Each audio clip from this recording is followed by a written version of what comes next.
नमस्कार, मी ऋतुजा कुलकर्णी. आपल्या RBN news मराठीमध्ये सहर्ष स्वागत. दामाजींच्या कृपेवरच राम सातपुते यांच्या विजयाचे भवितव्य अवलंबून तर प्रणितीताई शिंदे यांचा जोरदार प्रचार विजय खेचून आणेल का, असे प्रश्न जनतेत निर्माण झाले आहेत. तर पाहूयात याविषयीचा सविस्तर रिपोर्ट. नमस्कार मंडळी, मी ऋतुजा कुलकर्णी. लोकसभेच्या या सविस्तर वृत्ताबद्दल आपण चर्चा करणार आहोत. आज आपण ॲडव्होकेट रमेश जोशी साहेब यांनी केलेले विश्लेषण जाणून घेणार आहोत. नुकतेच 7 मे रोजी सोलापूर लोकसभा राखीव मतदारसंघासाठी मतदान पार पडले. साधारण 59% आसपास मतदान झाले. ज्या मानाने निवडणुकीपूर्वी राजकीय चर्चा रंगत होत्या, त्या मानाने मतदानाचा टक्का मात्र वाढला नाही. कदाचित कडक उन्हाळ्याचा देखील परिणाम असू शकतो. मतदाना दिवशी सकाळी सकाळी रांगा लावून गर्दी करणारे मंडळीमध्ये 2 प्रकार असतात. एक तर प्रामाणिकपणे मतदानाचा हक्क बजावणारा एक वर्ग असतो, तर काही जणांना पाकिट संस्कृती म्हणता येणार नाही, कारण उघडच पैसे वाटणारे व उघड घेणारे देखील मंडळी असल्याने असा पण एक वर्ग असतो. तो पण उत्साहाने सकाळी रांगेत लवकर येतो. त्यानंतर बाहेर गावाहून केवळ मतदानाचा हक्क बजावून राष्ट्रकर्तव्य म्हणून आलेली मंडळी सकाळी 10-11च्या दरम्यान येतात, कारण त्यांना हक्क बजावून परत आपल्या नोकरीच्या गावी जायचे असते. हजारो रुपये पेट्रोलसाठी खर्च करून स्वतःच्या पदरमोडीने येऊन विचारपूर्वक दिलेले मत आणि कोणीतरी व्यसनापायी 500 रुपये घेऊन दिलेले मत याची किंमत लोकशाहीत सारखीच आहे. मग ज्यांची संख्या जास्त त्यांचा प्रतिनिधी निवडून येणार, कारण इथे डोकी मोजली जात नाहीत तर मुंडकी मोजली जातात. हा देखील लोकशाहीचा नैतिक पराभवच आहे असे वाटते. असो, एवढी प्रस्तावना पुरे. सोलापूर मतदारसंघामध्ये निवडणुकीसाठी अनेक उमेदवार उभे असले तरी देखील खरी लढत ही भाजपचे रामभाऊ सातपुते आणि काँग्रेसच्या प्रणितीताई शिंदे या दोघांमध्येच होती व आहे. दोघेही विद्यमान आमदार असून कार्यक्षम आहेत.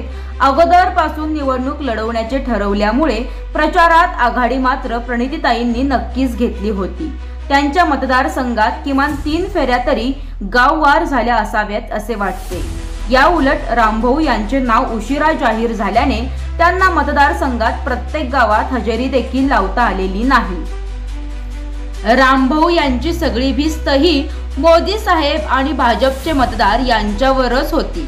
त्यासाठी त्यांना मतदारसंघातील 5-6 भाजपचे विद्यमान व माजी आमदार वरतीच विश्वास ठेवून त्यांच्याबरोबर प्रचार करावा लागला होता व आहे. कदाचित त्यामुळे प्रचारात ढिसाळपणा किंवा निष्काळजीपणा आला होता की काय असे वाटून जाते. रामभाऊ यांच्या पाठीमागे राज्य सरकार व केंद्र सरकार दोन्हीचीही ताकद होती व आहे. याशिवाय प्रधानमंत्री मोदी साहेब यांचा करिश्मा आहेच. या सगळ्या पार्श्वभूमीवर खरं तर प्रणितीताईंचे कौतुक व अभिनंदनच करावयास पाहिजे. मतदारसंघातील जवळजवळ सगळे सत्ताधारी आमदार विरोधात आहेत हे माहिती आणि जाणीव असताना देखील त्यांनी धाडसाने तुल्यबळ आव्हान नक्कीच उभे केले आहे. केवळ काँग्रेसचे ज्येष्ठ नेते सुशील कुमारजी शिंदे साहेब यांनी केलेल्या काही राजकीय चुका आणि काँग्रेस पक्ष नको असे म्हणणारा बराच मोठा वर्ग असल्याने प्रणितीताईंच्या मताचा टक्का कमी होऊ शकतो. परंतु प्रणितीताईंचे काम चांगलेच आहे हे खासगीत सगळेजण कबूल करताना दिसतील. तळागाळात संपर्क ठेवून काम केल्यामुळे प्रणितीताईंची स्वतःची वेगळी प्रतिमा आहेच. मंगळवेढा तालुक्याचा थोडक्यात आढावा घेऊया. म्हणजे शीतावरून भाताची परीक्षा किंवा पिंडी ते ब्रह्मांडी किंवा गल्ली ते दिल्ली असा अंदाज बांधता येईल असे वाटते. थोडंसं मागं जाऊन माहिती घेऊ म्हणजे लवकर लक्षात येईल. भाजपने लोकसभा लढवण्याचे धाडस करून 1989 साली स्वर्गीय लिंगराज वल्ल्याळ यांना मैदानात उतरवले होते. लोकसभा निवडणुकीत लिंगराज वल्ल्याळ यांना 22,500 मते या भागात मिळाली होती. 1990 साली विधानसभा निवडणुकीमध्ये प्राध्यापक लक्ष्मणराव ढोबळे विरुद्ध रमेश शिंदे अशी निवडणूक झाली होती. त्यावेळी ढोबळे सर यांना 49,500 मते मिळाली होती, तर रमेश शिंदे यांना 37,500 मते मिळाली होती. म्हणजे बऱ्यापैकी तालुका निम्मा निम्मा झाला होता. त्यानंतर 1991 साली लोकसभेसाठी भाजपकडून गोपीकिशनजी भुतडा हे उभे होते। त्यांना या भागात 28,500 मते मिळाली होती।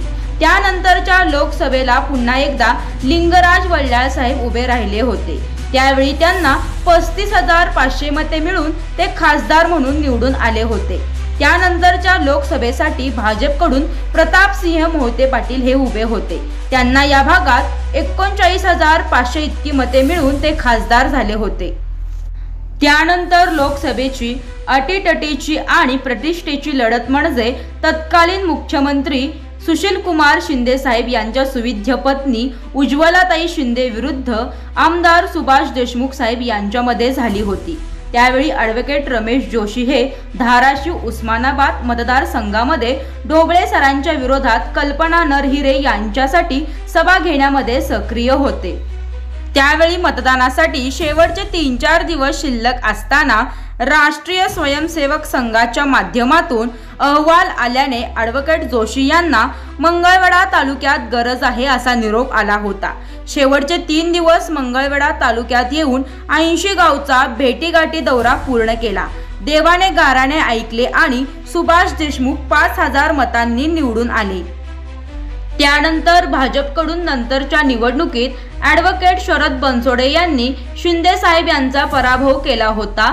त्यानंतर मागील लोकसभेच्या वेळी भाजपकडून स्वामी महाराज हे खासदार झाले आहेत। म्हणजे अशा प्रकारे लिंगराज वल्ल्याळ, प्रतापसिंह मोहिते पाटील, सुभाष देशमुख, शरद बनसोडे आणि स्वामी महाराज असे सलग 5 खासदार यांनी भाजपसाठी हा गड राखला आहे। त्यामुळे आता रामभाऊ सातपुते यांच्यासाठी एवढी पळापळ का करावी लागत आहे याचा देखील कुठेतरी विचार झाला पाहिजे असे वाटते।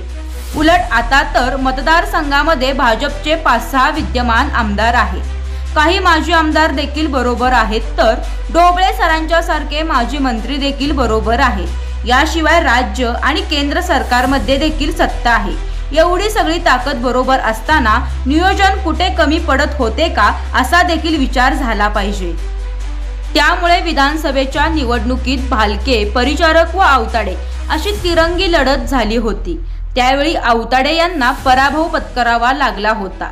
भालके साहेब यांच्या अकाली निधनाने पोटनिवडणुकीच्या वेळी मागील चूक दुरुस्त करून परिचारक यांच्या सहकार्याने आवताडे यांनी आमदारकी खेचून आणली आहे। सगळी आकडेवारी देऊन आपला वेळ घेऊ इच्छित नाही। सध्याच्या निवडणुकीमध्ये आमदार आवताडे, परिचारक, मालक, ढोबळे सरांचा शाहू परिवार युती असल्याने अजितदादा पवार साहेब यांचा राष्ट्रवादी पक्ष, मुख्यमंत्री एकनाथजी शिंदे साहेब यांची शिवसेना हे सगळेच एकत्र आले असताना देखील प्रचारामध्ये ओढाताण झाल्यासारखी अवस्था का झाली याचा विचार कोण करणार?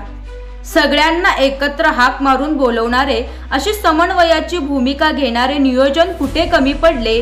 या ठिकाणी एक गोष्ट आवर्जून नमूद करून द्यावी लागेल, ती म्हणजे वल्ल्याळ साहेब ज्यावेळी खासदार म्हणून निवडून आले होते त्यावेळी मिळालेली 35,500 मते ही केवळ आणि केवळ तत्कालीन सेना भाजप युतीची हिंदुत्ववादी मते आहेत। या मतांच्या बेरजेमध्ये त्यावेळी विद्यमान आमदार आवताडे, परिचारक, अजितदादा पवार, मुख्यमंत्री शिंदे साहेब, ढोबळे सर या कोणाचीही मते सहभागी नाहीत। त्यावेळच्या 35,500 हिंदुत्ववादी मतांचे प्रतिनिधित्व आम्ही जुने लोक करीत होतो व आहोत। दामाजी, युटोपियन, भैरवनाथ आणि आवताडे यांचा साखर कारखाना आहे। 4ही साखर कारखान्याचे चालक हे सध्या युतीकडे सातपुते यांच्या पाठीशी आहेत। नुसत्या या 4 कारखानदारांनी जरी राम सातपुते सारख्या ऊसतोड कामगाराच्या मुलाला खासदार करवण्याचे ठरवले तरी देखील खूप मोठे योगदान होऊ शकते।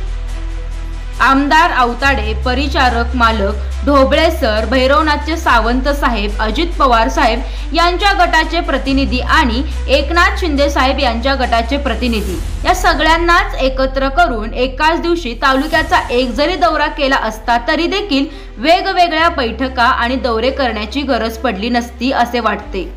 पण कोणी एकत्र बोलवायचे आणि श्रेय कोणाला दुसऱ्याला जाते काय अशा खोट्या अहंकारामुळे आणि नियोजनाअभावी आपणच आपल्या उमेदवाराला म्हणजे पर्यायाने पक्षाला अडचणीत आणत आहोत की काय याची जाणीव सगळ्यांनीच ठेवायला पाहिजे होती व आहे।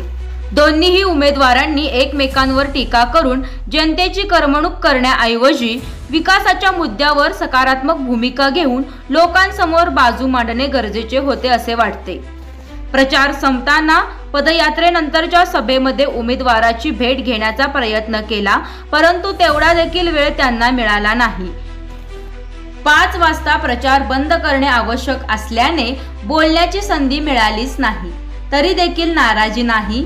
आम्ही 40 वर्षापासून मागणी करत असलेली विजापूर ते पंढरपूर वाया मंगळवेढा आणि सांगोला ते सोलापूर वाया मंगळवेढा अशा रेल्वे मार्गासाठी मागणी कोणाकडे करायची असा प्रश्न शिल्लक राहतो। मंगळवेढामध्ये महात्मा बसवेश्वर यांचे स्मारक व्हावे, तसेच संत चोखामेळा यांचे देखील स्मारक व्हावे असे मुद्दे कोणीही नमूद केले नाहीत, याचे वाईट वाटते। शेवटी भाजपचे उमेदवार सातपुते यांच्यासाठी इतके पोषक वातावरण असताना देखील जर मतदार मते देण्यास तयार असताना मतदारापर्यंत आमचे उमेदवार पोहोचू शकले नाहीत, तर यासाठी असे म्हणावे लागेल की देव आला द्यायला आणि पदर नाही घ्यायला अशी अवस्था सातपुते साहेब यांची झाली तर खूप वाईट वाटणार आहे। पण अशी वेळ त्यांच्यावर येऊ नये अशी श्री दामाजी पंतांच्या चरणी प्रार्थना। आरबीएन न्यूज मराठीला लाईक, सबस्क्राईब आणि शेअर करा आणि शेजारील बेल आयकॉनला क्लिक करा। RBN news Marathi.